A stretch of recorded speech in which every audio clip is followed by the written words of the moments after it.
جس کو اللہ نے قرآن مجید میں بیان فرمایا قل ان کنتم تحبون اللہ، اگر تم یہ چاہتے ہو تم اللہ سے محبت کرنے لگ جاؤ، تمہاری محبت اللہ کے ہاں قبول ہو جائے، اگر تم یہ چاہتے ہو فاتبعونی، محبوب آپ ان کو بتا دیں میری اتباع کرو۔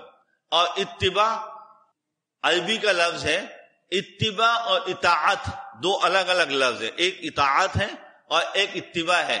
اطاعت کے اندر سن کر، دیکھ کر، محسوس کر کے، یعنی حواس خمسہ اطاعت میں لگتے ہیں، اور اتباع کے اندر کچھ نہیں لگتا۔ اتباع کا مطلب ہوتا ہے بس پیچھے چلو، کچھ سمجھ میں آئے کہ نہ آئے پیچھے چلو۔ اتباع عربی کے اندر ہے، عربی کی ڈکشنری آپ دیکھیں اٹھا کے، اور آج کل تو میں بار بار بات کرتا ہوں کہ سرچ کریں، گوگل سرچ، تو اتباع کو اگر آپ عربی گرامر میں جا کے سرچ کریں گے تو آپ کو معلوم ہوگا کہ اتباع کے اندر انسان کے وجود کے حواس استعمال نہیں ہوتے، بولا بس جیسے مل گیا اس کے پیچھے چل پڑو۔